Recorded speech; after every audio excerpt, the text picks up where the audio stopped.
হান্ডিতে 100% যারা একটা সেরা স্বাদের রেসিপি খুঁজছেন এবং সবার মন চুরি করার একটা রেসিপি আজকে আমি শেয়ার করব। হ্যালো এভরিওয়ান, আসসালামু আলাইকুম, বিসমিল্লাহির রহমানির রহিম।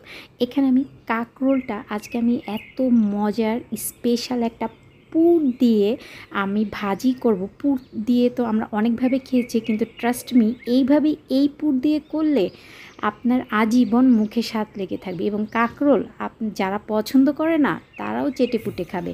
মাত্র 3টা কাঁকরোল দিয়ে 6 জন খেতে পারবে, এরকম একটা স্পেশাল রেসিপি আজকে আমি শেয়ার করব।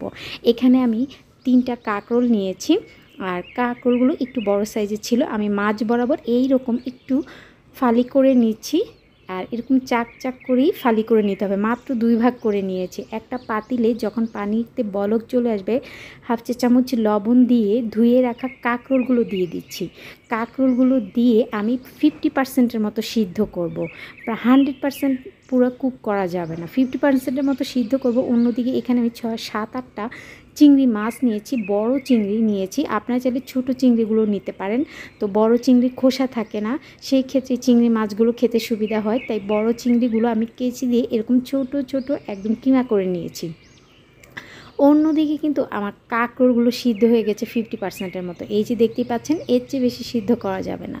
এখন আমি কাঁকরোলগুলো একটা বাটিতে নিয়ে নিচ্ছি। কাঁকরোলগুলো কিন্তু খুবই গরম, তো আপনারা চাইলে এই পর্যায়ে নর্মাল পানি দিয়ে দ্রুত ঠান্ডা করে নিতে পারেন, বাট আমি আর পানি দিচ্ছি না। আমি একটু গরম অবস্থায় ভিতরে পুরটা তুলতে গিয়েছিলাম, বাট হাতে ধরতে পারছি না, এত গরম, টাচ করা যাচ্ছে না। তারপর যা কি করার, এখন আমি কাঁকরোলের ভিতর থেকে যেই বিচি থাকে আর সেগুলো আমি বের করে নিয়েছি। তো কাঁকরোলের ভিতরে বিচি আর যে মজার জিনিসটা থাকে সেটাকে কি বলে আমি জানি না, আপনারা অবশ্যই কমেন্টে আমাকে জানাবেন এই জিনিসটাকে কি বলে। এই যে কাঁকরোল থেকে আমি বিচি আর সাথে যে কাঁকরোলের ভিতরে যে অস্থি মজ্জা বলে না কি বলে আমি আসলে জানি না, এগুলো আমি বের করে নিয়েছি। এখন আমি বিচিগুলো ফেলে দিব, কারণ বিচিগুলো কিন্তু খাওয়া যায় না, এগুলো কামড়ে পড়লে আমার হাজব্যান্ড তো খাবেই না, ও কাঁকরোল পছন্দ করে না। বাট এইভাবে যখন কাঁকরোল রান্না করে দিয়েছি তখন তো চেটেপুটে খেয়েছে। আর এইভাবে আমি একটু পানি দিয়ে কচলে নিয়েছি, তাহলে বিচিটা খুব সহজেই আলাদা হয়ে যায়। এই যে আপনি দেখতেই পাচ্ছেন, কাঁকরোলের ভিতরের অস্থি মজ্জা থেকে বিচিটা আলাদা করে নিয়েছি, আর প্রায় 1 কাপের মতো কিন্তু অস্থি মজ্জা হয়েছে। এখন আমি স্পেশাল পুরটা করব, এই জন্য আমি 2 টেবিল চামচের মতো তেল দিয়ে দিয়েছি, রান্নার রেগুলার তেল। তেলটা গরম হলে হাফ কাপের মতো পেঁয়াজ কুচি দিয়ে দিচ্ছি। এখন পেঁয়াজের লবণ দিয়ে দিব, তাহলে পেঁয়াজ দ্রুত নরম হয়ে যায়। কয়েক সেকেন্ডের জন্য পেঁয়াজটা একটু ভেজে নেব। আর পেঁয়াজের পরিমাণটা আপনারা চাইলে একটু বেশি দিতে পারেন, কোনো সমস্যা নেই, পেঁয়াজটা বেশি হলেই ভালো লাগে। আর এখন আমি এখানে একটা টমেটো দিয়ে দিব। এখানে আমি এই টমেটোটা ফ্রোজেন করে রেখেছিলাম, একটা বড় সাইজের টমেটো দিয়ে দিচ্ছি। আপনারা চাইলে টমেটোটা আরও ছোটো করে কেটে নিতে পারেন, অথবা আপনাদের কাছে যদি এখন টমেটো না থাকে তাহলে টমেটো সস 1 টেবিল চামচ দিয়ে দিবেন, কোনো সমস্যা নেই।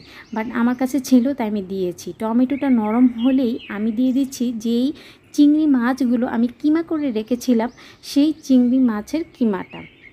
এখন এইভাবে নেড়ে চেড়ে আরও কিছুক্ষণ রান্না করব। সামান্য একটু লবণ, হাফ চা চামচ হলুদ গুঁড়া, হাফ চা চামচ মরিচ গুঁড়া আর হাফ চা চামচ ভাজা জিরার গুঁড়া দিয়েছি। এখন একটু ভেজে নিচ্ছি, তারপর দিয়ে দিচ্ছি পানি। 1 মিনিট ভেজে নেওয়ার পর পানি দিব। পানি দিলে যেই পেঁয়াজটাও নরম হয়ে যাবে, মাছটাও নরম হয়ে যাবে, একদম সফট হয়ে যাবে। তারপর পানিটা শুকিয়ে গেলে খুব ভালোভাবে ভেজে নিয়েছি। এখন আমি দিয়ে দিচ্ছি কাঁকরোলের ভিতরে যেই অস্থি মজ্জা, আমি এটার নাম দিয়েছি অস্থি মজ্জা। আপনারা কি বলেন আমাকে অবশ্যই জানাবেন, কাঁকরোলের ভিতরের এটাকে কি বলে। যাই হোক, এটা আমি দিয়ে দিয়েছি। এখন চুলা আঁচটা মিডিয়ামে রেখে এইভাবে ভুনে নিয়েছি। তেলটা কিন্তু ছেড়ে দিয়েছে, আপনারা দেখতেই পাচ্ছেন। আর হয়ে গিয়েছে কাঁকরোলের ভিতরে। এই পুরটা দিয়ে ভাত খেতে যে এত মজা লাগবে সত্যি আমি বুঝতে পারিনি। যাই হোক, পুরটা খেয়ে তো আমার মনটা ভরে গিয়েছে।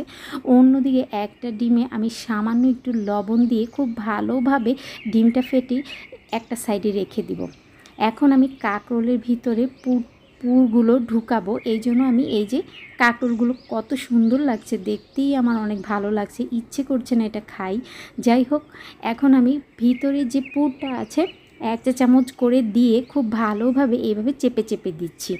আর আমি যে 3টা কাঁকরোল নিয়েছি, 3টা কাঁকরোলে আমার যে 1 বাটি পরিমাপে পুর হয়েছে, পুরো পুরটাই একদম সুন্দরভাবে হয়ে গিয়েছে। সবগুলো পুর আমি ঢুকিয়ে নিয়েছি কাঁকরোলের ভিতরে। 1 ফোঁটা পুরো বেঁচে নেই যে আমি একটু এক্সট্রা ভাতের সাথে খাবো। চেয়েছিলাম যে একটু খাবো বাঁচবে, বাট সব কাঁকরোলের ভিতর চলে গেল। যাই হোক, হয়ে গিয়েছে। এখন আমি ভাজবো।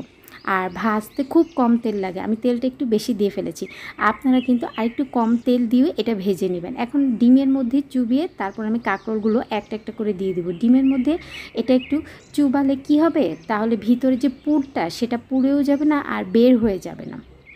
তো আমার মনে হয় ডিমে না চুবিয়েও আপনারা এটা ভাজতে পারেন। সেক্ষেত্রে চুলার আঁচটা আরেকটু লোতে রেখে আস্তে আস্তে ভেজে নেবেন। আর ডিমের গন্ধ যারা সহ্য করতে পারেন না, ডিমে চুবানোর কোনো দরকার নেই। এইভাবেই আপনারা আস্তে আস্তে একদম লো আঁচে কাঁকরোলটা ভেজে নেবেন। এখন আমি কাঁকরোলটা ভেজে নিয়েছি, কারণ কাঁকরোলটা কিন্তু 50%-এর মতো সিদ্ধ করা। এই ভাজার উপরেই এটা 100% সিদ্ধ হয়ে যাবে। কাঁটা চামচ দিয়ে এভাবে একটু দেখছি যে বাহিরটা সিদ্ধ হলো কি না। আর ভিতরে পুরটা তো রান্না করাই, এটা ভাজা হতে খুব বেশি সময় লাগে না, 2 থেকে 3 মিনিটের মধ্যেই কিন্তু আমার মজাদার কাঁকরোল রেডি। কাউকে এই কাঁকরোল ভাজা খাওয়ালে আপনি কিন্তু এটা ছাড়া আর কোনো কিছু দিয়ে ভাত খাবেন না। আসসালামু আলাইকুম, আল্লাহ হাফিজ।